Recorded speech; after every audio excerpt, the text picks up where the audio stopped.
Vía Pública.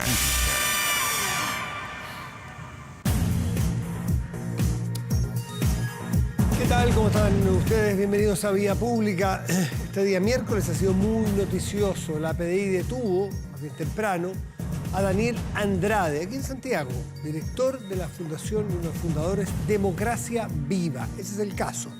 Y a Carlos Contreras. Cuando ocurrió lo de Democracia Viva, él era el Ceremi de Vivienda en Antofagasta, es decir, el que entregaba los fondos y el que recibía los fondos. Estas dos personas presas desde hoy. Esto en el marco del caso Convenios. Bueno, ambas detenciones se dan en medio de la investigación que se está llevando a cabo por parte del Ministerio Público por convenios irregulares de las fundaciones con las seremías por más de 400 millones de pesos, 426 millones de pesos para ser exacto, en ese caso de esa ciudad. No es que sean todos los de esa ciudad, ni todos los de Chile. Hay en, si no me equivoco, 8 regiones, según el informe de Contraloría, 8 regiones, y en la Seremía de Antofagasta hay muchas otras fundaciones que recibieron recursos. Por lo tanto, esto no es que sea la punta del iceberg, esto es un puntito en un cuadro lleno de rayas. Para que dimensionemos. Claro que este fue el que desencadenó todo, entonces Democracia Viva a todos nos estimula inmediatamente a pensar en el caso. Bueno, hace pocas horas, ahora durante el atardecer, la noche, ambos fueron trasladados al grupo 10 de la FACH. ¿Por qué? Porque los detuvieron en Santiago y los llevan a la ciudad de Antofagasta para que mañana se realice su control de detención. Además, hoy, esta jornada de miércoles, eso pasó en la mañana y termina en el traslado, más bien en la noche.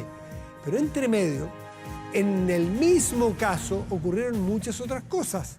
Ya más bien en la lista de la investigación y la política. ¿Por qué? Porque la ex subsecretaria de la Vivienda, cuando estalló el caso en 16 de junio de este año, por una publicación de Timeline, un medio al cual hay que sacarle el sombrero por lo que investigó de Antofagasta, bueno, en ese momento ella era la subsecretaria de Vivienda, Tatiana Rojas, militante RD, igual que estas dos personas que están presas, igual que la diputada Catalina Pérez, en fin.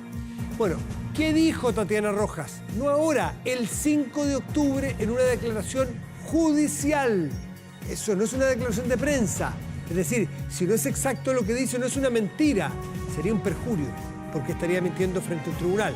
Así me explicaba un abogado que está aquí nos va a contar o nos va a explicar si eso es así.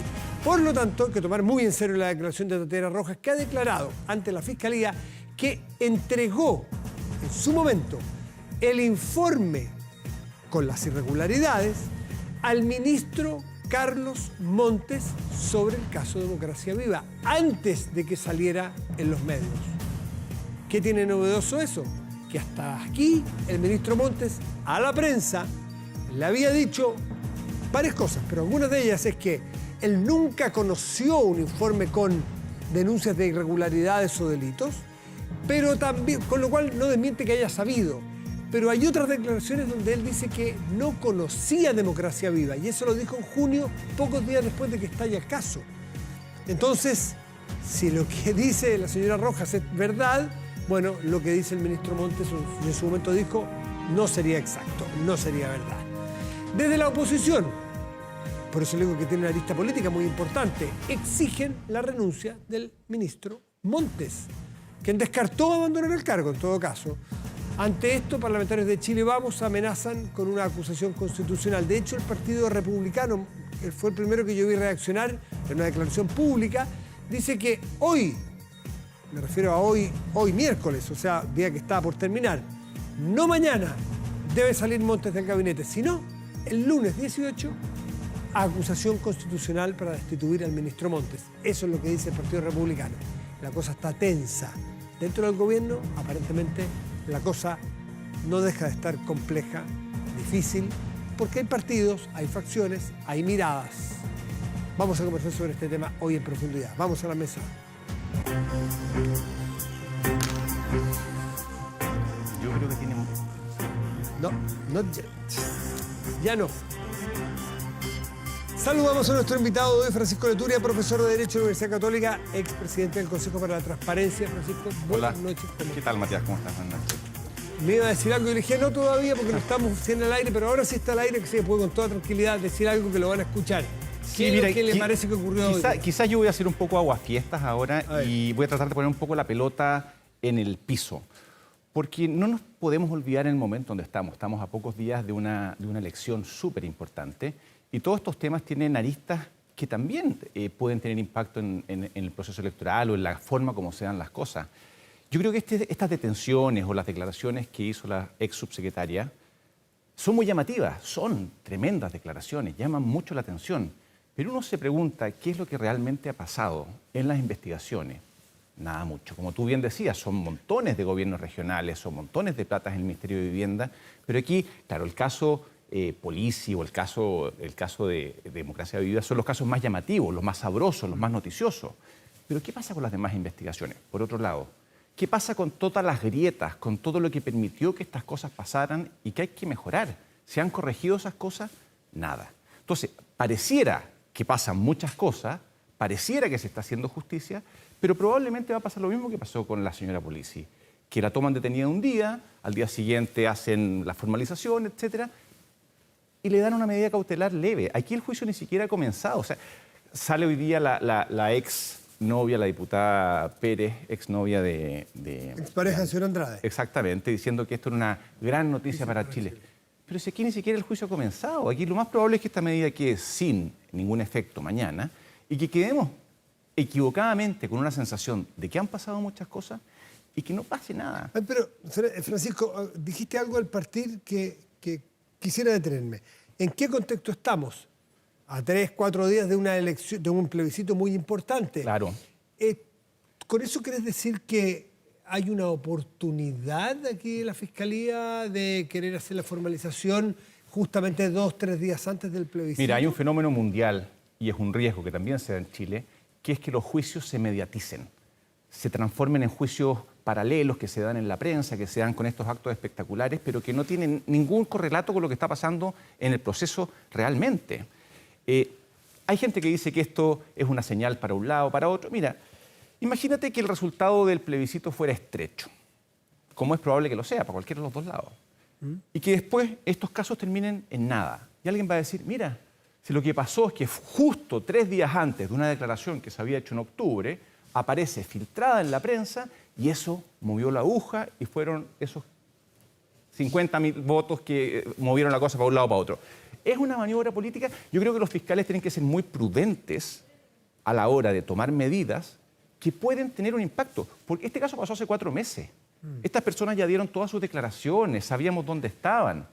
¿Por qué hoy día se las toma detenidas para formalizarlas, que es un trámite chiquitito? Llama mucho la atención, creo que puede ser muy malentendido y no me gustaría que después alguien dijera que el resultado de la elección tuvo todo que ver con esto. Hoy día alguien me decía, esto es el Atocha de la elección. ¿Te acuerdas de ese, el bombazo en Atocha que cambió el resultado probablemente? Una elección en España. Imagínate el caso de la Gema Bueno, si hubiese sido en la semana antes de la elección senatorial en Santiago, estaban acusados senadores, etc. Cambia el mapa político. Entonces, creo que tienen que ser mucho más prudentes los fiscales a la hora de hacer cosas que no es tan claro que sean necesarias. Estas personas no se habían fugado, no estaban destruyendo pruebas. O sea, ¿por qué lo hacen ahora? Yo hubiese preferido que fuesen más prudentes porque se arma una batahola gigantesca y no estamos seguros. En el caso del ministro Montes es lo mismo. El rumor de que el ministro conocía esos antecedentes, yo lo escuché el día 1. Bueno, el rumor, pero el rumor que estaba copiado en los correos, que estaba copiado en los oficios. Yo digo, por favor, ¿por qué la señora Rojas no nos muestra a los chilenos es que lo que cuándo le dijo y cómo le dijo? ¿Por qué le vamos a tener que creer si esto es la palabra de una contra otra? La señora Rojas tiene 2 declaraciones. Tatiana Rojas es su secretaria. Sí. Una a la prensa, cuando dice que no alcanzó a informar al ministro Montes, sí, cuando salió del gobierno, recién estallado el caso. Y otra del 5 de octubre, en Fiscalía, ya tiene otro carácter, ¿no? La declaración, donde dice que sí le mostró ese informe con las irregularidades, con las situaciones que ella supo porque a ella le había llegado una carta de los funcionarios de Antofagasta, donde, se desdicen esas dos versiones. Tal cual, esa carta todos la conocemos, salió en un medio de comunicación, eso existió. Pero ahora, ¿ella tiene alguna prueba de que de verdad le dijo? O sea, estamos condenando a una persona... Que a lo mejor sí, a lo mejor va a ver los correos. Y el otro día... Que lo muestre, si no está es que no es prohibido ella que tiene que mostrar. mostrarlo. Supongo que será hoy día la Fiscalía la que tenga las pruebas. No, la Fiscalía las tiene, pero ella no tiene prohibido hablar con los chilenos, ella no está presa ni incomunicada. Ella perfectamente podría decir, sí, yo le mandé un correo electrónico o estaba copiado en el oficio. Que lo muestre. Porque si va a decir que se lo dijo en un ascensor sin ningún testigo, ninguna cosa, bueno, yo le encuentro, en ese caso, le encuentro razón al ministro Montes de decir, mira, si esto es la palabra mía contra la palabra de ella, y que antes dijo que no me había dicho y ahora está diciendo que sí, ¿quién sabe por qué razón? Bueno, ese es otro punto. Si no hay pruebas... No hay pruebas. ¿Y por qué justo ahora? Francisco, pero ya, vamos a las cosas que... No hay pruebas, efectivamente. No sabemos hasta que nos muestren un correo, un WhatsApp, qué sé yo. Si existe la prueba, que la muestre ya. Por supuesto, pero de lo que sí hay pruebas... Y si aparece la prueba, el ministro Montes está complicado. Pero si no, cualquier persona puede decir cualquier cosa. Y no es ningún ánimo mío defender a nadie. No, solamente yo sé. es decirlo más incorrecto hoy día, por así decirlo, porque hoy día parece ya poner hecho. Un poquito de sensatez, porque es como que apareció que sabía. ¿Por qué le voy a creer a alguien que...? No. Pero, Francisco, sí, entiendo perfectamente tu punto, no es defender a nadie, sino que poner dudas o poner luces donde hoy día nadie está apuntando. ¿No? Porque lo lógico hoy día es apuntar a 3 o 4 nombres propios. Hay una guerra que es política, electoral, y estamos en otro baile. ¿No te llama la atención los matices de las declaraciones de Carlos Montes cuando dice hace mucho tiempo, yo no supe nada? Y ahora que conoce lo que Tatiana Montes dice que sí le había señalado, Carlos Montes hoy a la salida, ahí a media tarde, dice, yo nunca supe o nunca estuve informado de delitos o irregularidades. No es que nunca supe del caso, nunca supe de delitos. Hay un matiz, hay una diferencia en el tono. ¿No te llama la atención? Sí, tiene que dar más explicaciones, pero sobre todo tiene que decir de qué sí estaba informado y de qué no. Porque efectivamente una cosa es no tener idea de lo que estaba pasando y otra cosa, claro, tampoco él es capaz de juzgar qué cosa es delito o no. Tu experiencia como abogado, como expresidente del Consejo para la Transparencia, cuando vamos conociendo a cuentagotas, cosas que cada uno de los implicados, si son inocentes, dicen el primer día, aquí está toda la carpeta, aquí está todo mi correo, aquí está mi teléfono, aquí está todo, véanlo. Pero este cuentagotas y con variaciones en las versiones, ¿ante qué estaríamos entonces? Por eso mismo, a mí creo que esto es tan simple de resolver. Basta con que la ex subsecretaria diga, mira, le mandé un correo o lo copié en el oficio. Aquí está el correo, acá está el oficio. Eso es público, eso está conservado. Si no tiene nada que mostrar de esa naturaleza, bueno, claro, yo me imagino, y efectivamente me imagino, a la salida de un acto oficial o en el ascensor, le dicen, ministro, oye, está la crema con este caso, después le voy a contar, ya, mira, llámame, cuéntame. Claro, porque eso puede ser... ¿Qué es saber?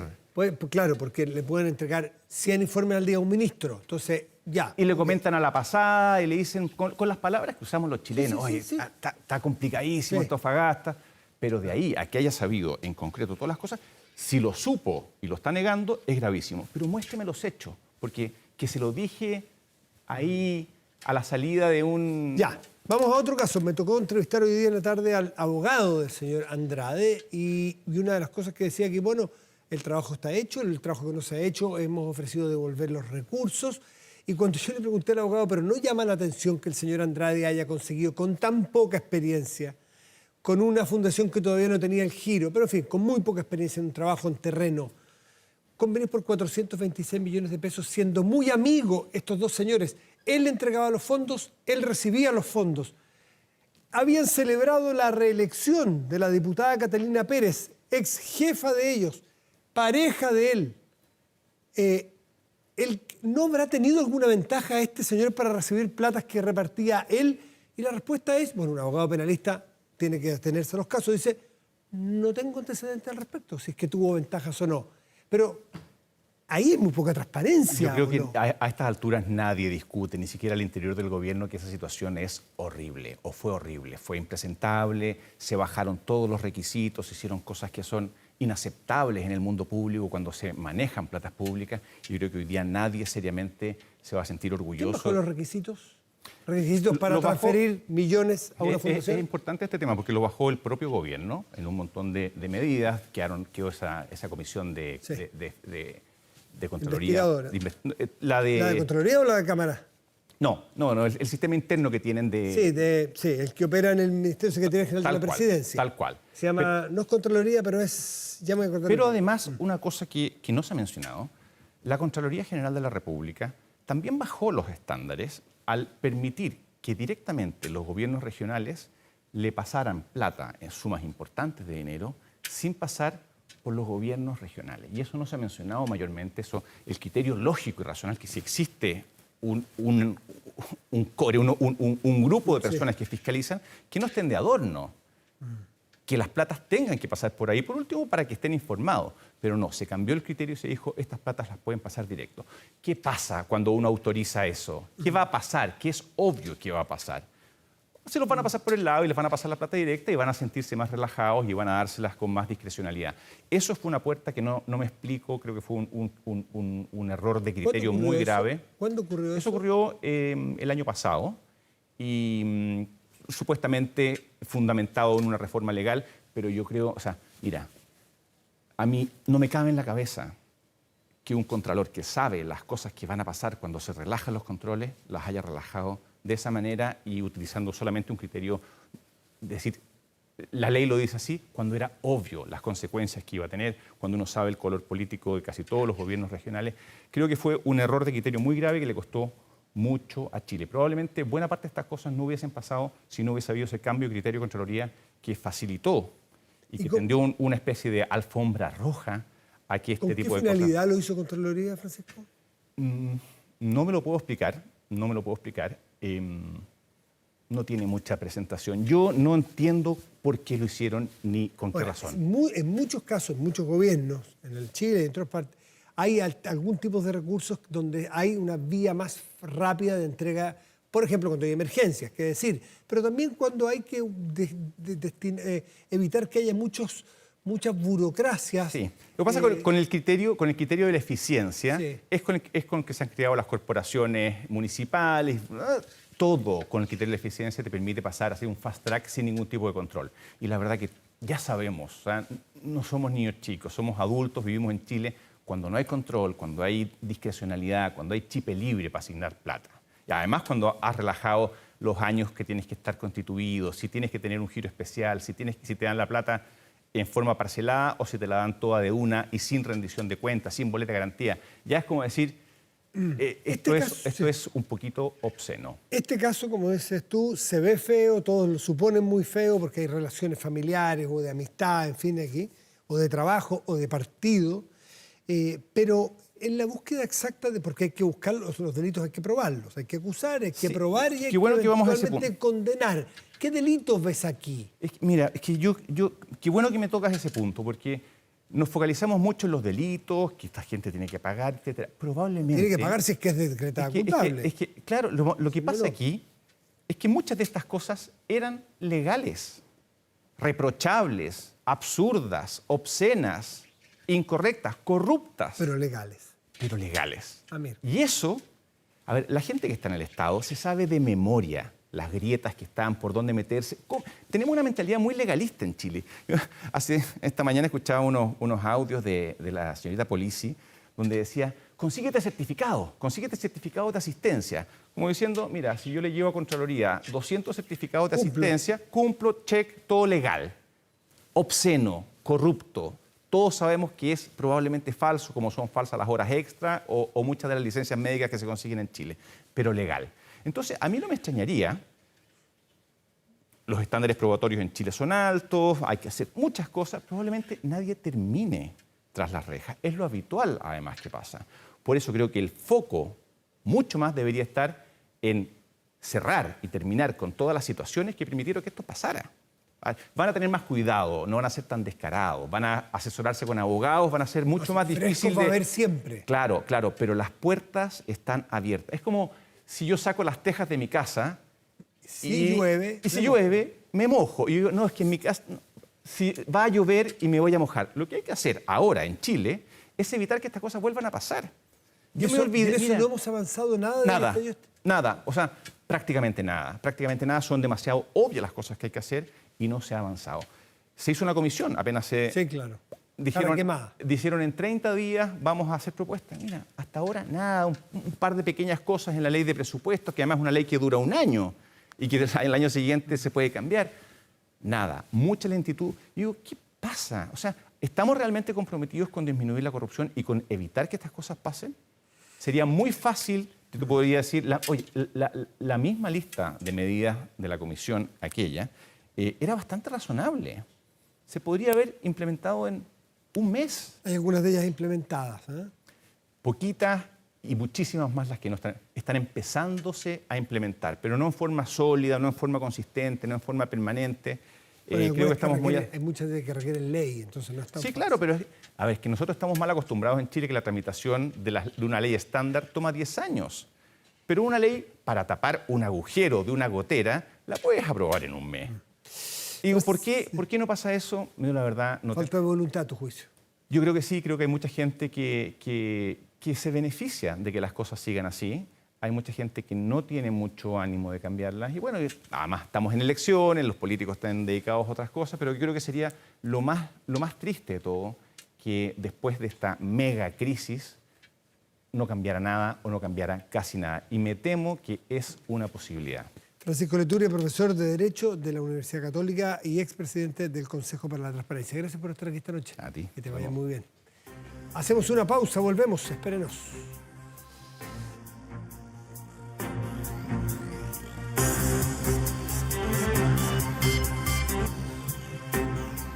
Protéjase de la delincuencia con Tepillé Vigilancia en tiempo real de cámaras de seguridad con audio disuasivo para su empresa. Alarmas Tepillé, con cámaras conectadas a su smartphone y botón de emergencia móvil para su hogar. No sea usted la próxima víctima y contrátelos en tepillé.cl. Y seguimos buscando miradas, ángulos sobre lo que ocurrió hoy día y las novedades del caso Convenios. Y en particular el caso Democracia Viva, que es uno de los tantos convenios, incluso de esa región.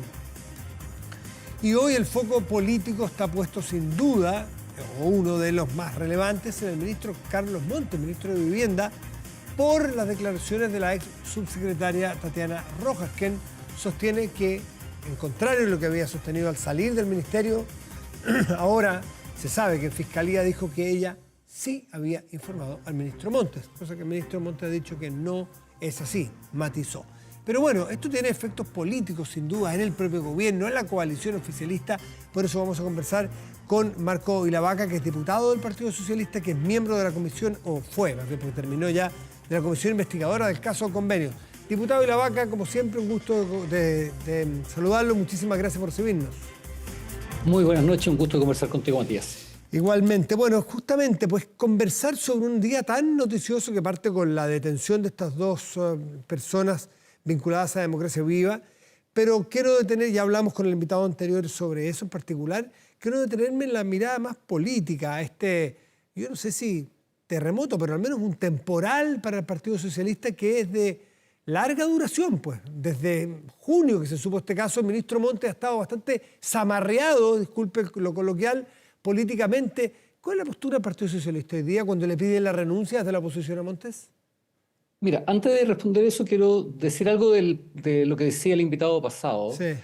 Rescatar dos avances que el mismo Contralor señaló cuando estuvo exponiendo la Comisión Investigadora del caso Convenio. Primero, el gobierno y a través del Ministerio de Hacienda dictó la circular número 20, donde ya se establecieron una serie de controles. De hecho, los gobernadores regionales están reclamando mucho por el nivel de restricción a aquellas medidas discrecionales que ellos podían establecer. Y luego, en la ley de presupuesto, que si bien se renueva año a año, lo cierto es que se establecieron otros controles mucho más rígidos para la generación de este tipo de transferencias corrientes que el Estado en su historia ha desarrollado. Solamente esos puntos, ¿ya? Para dejar las cosas más claras. Ya. ¿Falta ley? Sí. Falta ley que estamos, en definitiva, también absolutamente disponibles para poder llevar adelante eso. Al Partido Socialista no le es cómodo la situación que hoy día está viviendo. Y no solamente por ser Carlos Montes una figura política de trayectoria que ha entregado su vida de manera intachable al servicio público, sino que además En este caso en particular, no solamente Democracia Viva, sino que en todo el caso de Convenio, él ha estado permanentemente, apenas se entera de esta situación, poniendo los antecedentes donde corresponde, acudió inmediatamente al Ministerio Público en Antofagasta, llevó todos los antecedentes, desarrolló los controles internos, se le pidió la renuncia a la subsecretaria en su momento, le pidieron la renuncia a los Seremi, y ha estado permanentemente colaborando para poder esclarecer estos hechos, porque ha sido la persona más interesada en que este tipo de situaciones no sigan enlodando las bases de la institucionalidad democrática para poder preocuparse efectivamente de aquellos temas que el Ministerio de Vivienda le deberían preocupar, que es tratar de enfrentar el déficit habitacional que hoy día en Chile existe. Sí, se está trabajando y se está trabajando a buen ritmo aparentemente en eso, pero lamentablemente la política es así. Uno puede estar haciendo un buen trabajo en el 99% de lo que le corresponde y si en el 1% tiene un problema le puede costar perfectamente el cargo. No lo vamos a inventar nosotros en la política, eso es así. Totalmente de acuerdo. Y usted dice, el ministro Montes tiene una trayectoria, ¿qué duda cabe? Todos la conocemos. Ha salido elegido mejor diputado por todos sus pares, fue muchos años. En fin, tiene una trayectoria, quizás por eso está en noticia también. Pero también hay que poner sobre la mesa los hechos como, por ejemplo, la variación en las versiones del propio ministro Montes sobre cuánto sabía de Democracia Viva. Y había cambios evidentes, uno puede buscar, está en el registro. ¿Cómo lo explica? Que ahora sepamos que sí estuvo al tanto. Y él dijo que no estuvo al tanto después. En eso, mira, yo quiero ser súper... El ministro Montes no es al interior del partido, no soy de aquellos cercanos al ministro Montes, quiero dejarlo también súper claro. Sí. Pero uno tiene que ser súper claro con la evidencia. La misma subsecretaria el día 24 de junio fue súper clara al señalar: estoy recopilando los antecedentes de esta denuncia que llega el 8 de mayo y por eso no le informé al ministro Montes. Hoy día, ¿cuál es la razón por la cual cambia al 100% su versión y dices, no, yo le informé y me gustaría conocer esos informes, qué fue lo que dijo? Porque la subsecretaria hasta el último día, en términos públicos, señaló de que aquí no existía ninguna irregularidad, que estaba todo controlado, que estaba todo bien. Y lo cierto es que no estaba todo bien, existían una serie de irregularidades, que el caso de Democracia Viva es uno de los tantos casos que hoy día vive el Ministerio de Vivienda, y con Ceremis, que eran absolutamente de su confianza. Ella era la superior jerárquica de la Ceremis. Quien se preocupa del tema administrativo a nivel nacional es la subsecretaria en términos institucionales. El ministro está para las grandes cosas y para la política de vivienda. Entonces, hoy día, tratar de enlodar, más pareciera ser tratar de enlodar a una persona que ha tratado de aclarar los hechos que hoy día están ocurriendo. Ahora, sí, entiendo ese punto. O sea, que ustedes... A ver, una posibilidad es que ella esté tratando de correr el foco para otra parte para evadir responsabilidad y ponerla en el ministro Montes. Y hay una versión contra la otra. Pero yo me quiero quedar en las versiones matizadas del ministro Montes, que en un principio dijo, no sabía de esto, me enteré el 16 de junio, igual que todos, después de la publicación de Timeline, y hoy, en la tarde, dijo que él nunca se enteró de irregularidades ni de delitos, pero no que no se había enterado del caso mismo. Ahí hay un evidente cambio o matiz en la declaración. ¿Por qué se produce el matiz? Perdón, y hay una declaración entre medio donde él dice, yo no conocía Democracia Viva hasta antes de que estallara el caso. Y resulta que la subsecretaria sostiene que le entregó un informe. Sí, la subsecretaria creo que lo que está intentando es tratar de salvar su responsabilidad ni siquiera política, porque ya la pagó, su responsabilidad judicial. Porque recordemos que ¿cuándo salen estos antecedentes? Cuando el Ministerio Público separa investigación y establece una investigación especial para aquellos funcionarios públicos que, conociendo los hechos, no presentaron denuncia. Y creo que va allí en la estrategia jurídica que la misma subsecretaria está estableciendo, pero en los hechos concretos el ministro Montes ha sido categórico en reconocer de que él no tenía ninguna información hasta el día 16 de agosto, o sea, el 16 de junio, cuando explotan los antecedentes, y estos hechos además son ratificados por la declaración original de la propia subsecretaria. La subsecretaria aquí tiene una responsabilidad importante, toda vez que siempre señaló, y te insisto, no solamente lo estoy diciendo yo, está en todos los registros públicos, aquí dijo no existe ningún ilícito. Y todos sabemos lo que había detrás de esto. Ahora, también está el militante de su partido, Ricardo Trincado, que también dejó el ministerio hace muy poco, que lo había llevado el ministro Montes, militante del Partido Socialista, quien recibió los antecedentes de que el 2 de mayo los funcionarios enviaron, y llegó el 3 me parece, desde Antofagasta al Ministerio de Vivienda. El señor Trincado un par de días después recibió y trabajó este informe, yo lo leí el informe, me imagino que usted también, viene con lujo y detalle la denuncia de los funcionarios de Antofagasta, con nombre, apellido, relaciones familiares, relaciones de amistad, sociales o familiares entre ellos, entre los de Democracia Viva y la diputada Pérez. Viene la cercanía partidaria de RD de todas estas personas. Y poco después el informe del señor Trincado dice que no solo no hay reproche, sino que felicita al señor Contreras, al Ceremi, por proactividad. Entonces, el informe original habla de irregularidades. ¿Cómo se pueden desconocer las irregularidades después? Mira, van a ser parte de los procesos criminales que la misma Ministerio Público está desarrollando. Lo que emitió el señor Trincado es absolutamente inexplicable. Ante una denuncia tan grave como la que existía, era labor del señor Trincado y su superior jerárquico, que era la subsecretaria, porque el Departamento de Asentamientos Precarios es una institucionalidad que depende también de la subsecretaria directamente. ¿Por qué no se hizo presente inmediatamente y por qué sale un informe de esas características? Porque cuando existen antecedentes tan graves, el informe de él no corresponde. Su obligación hubiera sido inmediatamente poner los antecedentes donde corresponde, en el Ministerio Público, con la antelación que existía. Las explicaciones aún no las ha dado el señor Trincado, no conocemos. Lo que acaba de ocurrir hace semanas atrás es la solicitud de renuncia de este mismo funcionario y tendrá que responder en las instancias jurisdiccionales que correspondan. Pero el día el señor Trincado salió a defender al ministro Montes.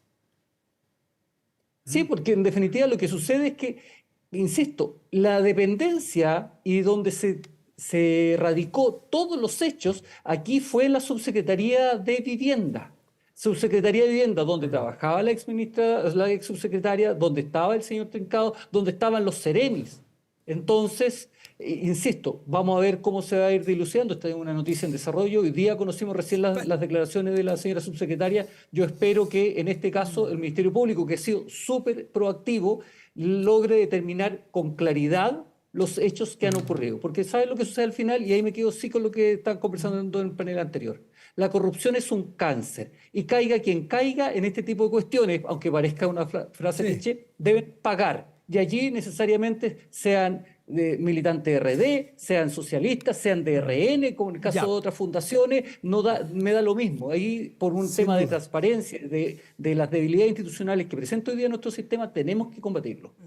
Diputado, y la vaca, mirado bien desde afuera, parece que se está configurando un eje de disputa, en este caso, entre socialistas y RDs. ¿Usted percibe algo de eso? Y que algunos decían que había, bueno, esto de los mentideros de la política, que a usted les toca vivirlo, me toca reportearlo muchas veces, de que Montes sigue muy, muy respaldado por su partido y que el Partido Socialista dice si cae Montes tiene que caer algo de RD. En fin, todo eso es qué tan rumor, qué tan cierto es que ocurren estas cosas y estas divisiones en bloques partidarios dentro de un mismo gobierno. Mira, lo cierto es que las diferencias que hemos tenido no solamente con RDS y con el Frente Amplio son parte de la historia de este gobierno y eso no es algo que es público y conocido. Es decir, las dos almas se traducen en acciones concretas y en problemas concretos. Es cosa de ver, por ejemplo, las votaciones en materia de seguridad, cuando el socialismo democrático apoyamos con mucha firmeza todas aquellas normas que dicen relación con el combate y a la gente del Frente Amplio y del Partido Comunista les cuesta un poco abordar. En este tipo de materias también, porque en definitiva hoy día si hay algún error que yo le puedo achacar al exministro Montes fue la confianza. Te puedo, cómo no. uno de los temas que yo le puedo achacar al ministro Montes es una discusión política interna, que él confió demasiado en mucha gente de Revolución Democrática y se rodeó demasiado por gente que no tenía la expertise que generaron este tipo de situaciones, incluso con delitos cometidos por algún Ceremi en particular. Y ese exceso de confianza en los jóvenes que venían a cambiar todo con autoridad moral diferente a la que los partidos conservadores y tradicionales tenían, claramente es un discurso que como un castillo de naipes hoy día se ha caído. Claro, exactamente. Dice, bueno, se equivocaron un poco. pero han tenido bastantes problemas y ustedes han tenido ahí una diferencia política importante. ¿Hasta qué punto se puede mantener una coalición con diferencias como la que me acaba de decir? Ellos venían como puros y castos y como moralmente superiores y han demostrado, se les cayó un castillo de naipes, acaba de decir usted. Bueno, ¿ustedes perdieron la confianza en esa generación o en ese partido? Porque dice Montes, Mira, confió demasiado. ¿No hay que tener la confianza a ese grupo de personas mira, o partido? es que hubo personas en particular, porque tampoco es la institucionalidad. También hay que ser súper claro, la institucionalidad trasciende muchas veces las personas, pero sí hubo personas en las cuales se confió excesivamente y no estuvieron a la altura de esa confianza y generaron, esto no es un caso cualquiera, generaron a través de esa confianza y del poder que tenían y de la discrecionalidad con la que contaban, generaron una máquina para generar recursos para intereses desconocidos, no sé, no quiero decir que se lo metieron al bolsillo, no sé para qué intereses, pero para intereses diferentes, los cuales sus dineros estaban Claro, por lo pronto para montar destinados. campañas políticas, por ejemplo. No lo sé, esperamos que el proceso investigativo lo determine y que en definitiva eso se sancione y se corte. Y voy a la pregunta más de fondo, en orden a la confianza que existe. Yo creo que el presidente Gabriel Boric, y en eso sí estoy consciente, está claro respecto a esto. Ya ha estado tomando decisiones, no por nada hoy día, quien lidera en la materia de seguridad es su ministra del Interior. Ministra del Interior que él determinó, que lidera las conversaciones con el Congreso el ministro Lizalde, que lidera en materia económica el ministro Mario Marcel. Entonces creo que efectivamente ha generado un espacio de encuentro y diálogo, pero claramente existen puntos débiles que tenemos que reforzar y en ese sentido la confianza que existe entre ambos bloques, que hoy día se encuentra cuestionada, tiene que salir más fortalecida. Pero allí el caiga quien caiga no solamente debe ser un discurso. Y yo no estoy por echar todo bajo la alfombra. Y conocieron mi postura en el caso de Convenio. Yo fui muy crítico, por ejemplo, por esa tosudez que tuvo el señor Crispe no asistir durante un periodo determinado al caso Convenio y fuimos súper duros con él, porque creemos que en definitiva este tipo de situaciones se tienen que enfrentar de manera transparente, con toda la fuerza del mundo. Yo voy a condenar cualquier acto de corrupción, venga de donde venga, incluso en mi partido. Por eso también soy tan duro con el señor Trincado. El señor Trincado tiene que dar respuesta respecto a si fue negligente su forma de actuar, si fuera negligencia, una negligencia inexcusable, o bien fue dolosa. Y eso debe responder ante la justicia. Diputado, dígame una cosa, el diputado de la Vaca, la oposición, y en particular el Partido Republicano, ha anunciado que el lunes presenta una acusación constitucional, porque dijeron que si no salía hoy el ministro Montes, no mañana, hoy, referido al miércoles, y quedan 19 minutos, por lo tanto tendría que salir el ministro Montes del gabinete, cosa que no ocurrió, por lo tanto deduzco que va a haber una acusación constitucional, al menos lo intentarán. ¿Cómo ve usted una acusación en contra del ministro Montes? Mira, hoy día nosotros tenemos dos posibilidades. Una, buscamos la solución al problema de fondo, el tema profundo que implica la corrupción que, te insisto, no tiene colores políticos, los cruza a todos por igual.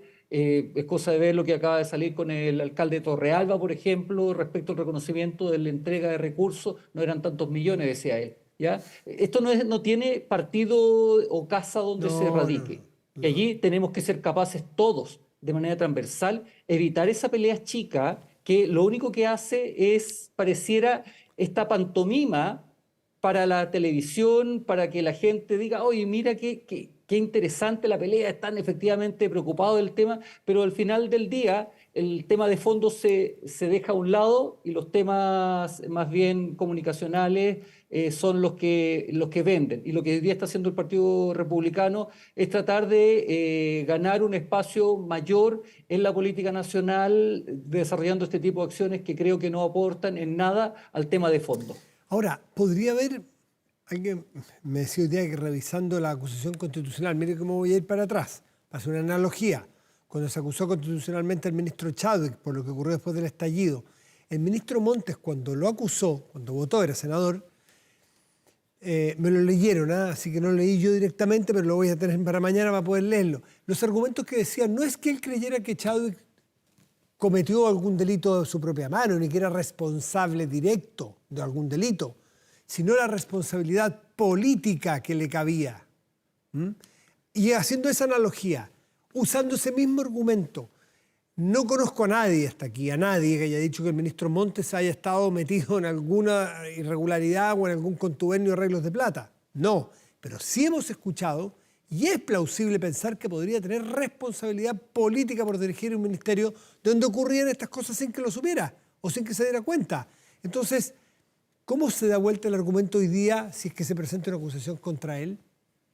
Conozco muy bien la situación de la acusación constitucional del ministro Chadwick porque me tocó ser parte de la comisión que estudió, defendí la acusación en la Cámara de Diputados y me tocó ser de aquellos abogados, no, o sea, de los diputados, disculpa, que fuimos a acusar al Senado. Por lo tanto, conozco de primera persona ese caso. Me tocó litigar contra el abogado de Hermosilla, que era el abogado del ministro Chadwick en el momento, ¿ya?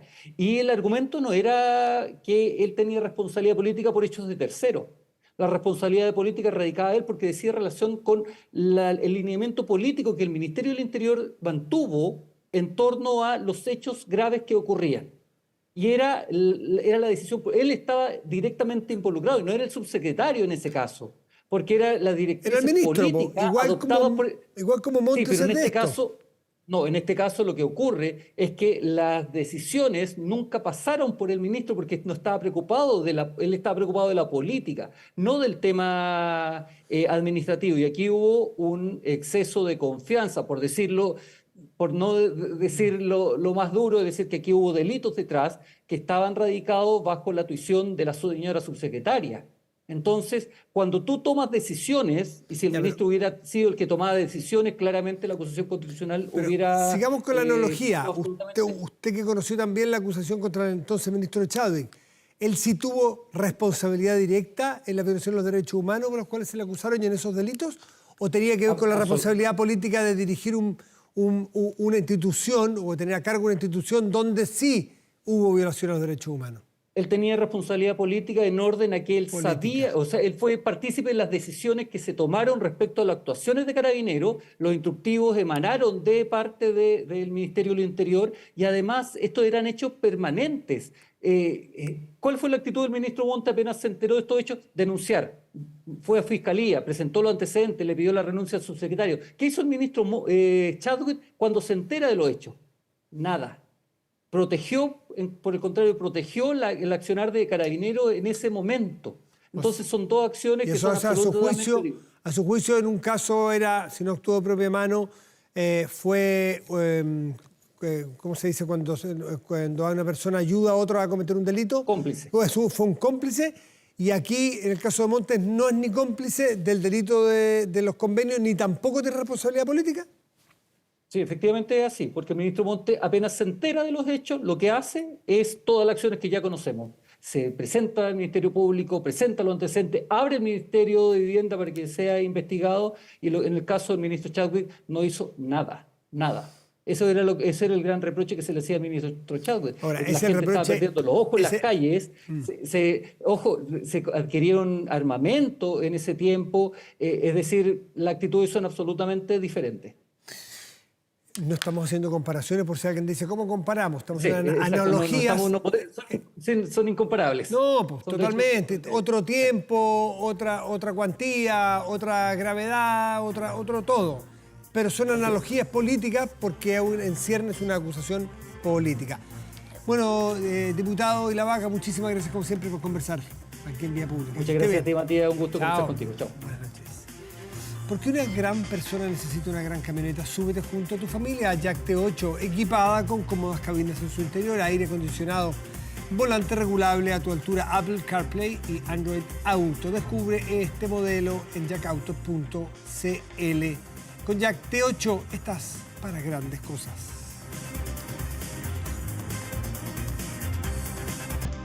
Pausa y volvemos.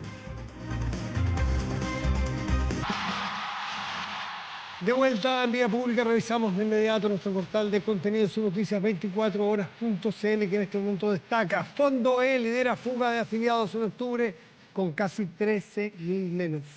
El Fondo A registra una alza de 10.038 incorporaciones en octubre. Detalles de sus fondos, dónde están, qué significa cada uno, siempre es bueno estar informado. Detalles de esto en 24horas.cl. Revisamos el tiempo, ¿le parece? Vamos. Sol, sol, sol, claro. Sol de corrido le decíamos anoche y así va a ser. Pero las temperaturas sí cambian. Jueves para mañana se esperan 28 grados de máxima probable, 29 para el viernes, 25 para el sábado, 28 máxima para el domingo y 30 para el lunes. Hoy aquí en la región metropolitana, me entiendo que en algunos lugares hubo 32 grados. Fue muy fuerte, claro, se sintió muy fuerte. La sensación térmica a veces no es exactamente la misma que la temperatura, porque depende si hay brisa, si hay viento o no. Pero hoy estuvo muy, muy fuerte aquí en Santiago el calor. Y la música nos lleva al 84, 1984, plena época de dictadura en Chile. En ese contexto, hace 39 años surge esta canción de Los Prisioneros, clásico de clásicos, la voz de los 80, señalada como una de las composiciones más destacadas en la historia de la música chilena. Es considerada además el himno de toda una generación que exigía cambios y sobre todo el regreso a la democracia. Había ya, a esa altura, había 11 años de dictadura, 11 larguísimos y duros años de dictadura, pero quedaban todavía al menos 3 o 4.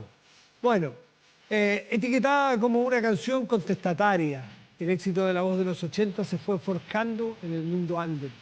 Fuera de los canales de televisión, las emisoras, radioemisoras más populares, muchas de ellas, claro, que había más que cierto, había fuertes y rígidos controles, vuelvo a decir, dictadura, no democracia, por lo que la real masificación en los medios se produjo recién en el 88, cuando finalizaba ese periodo.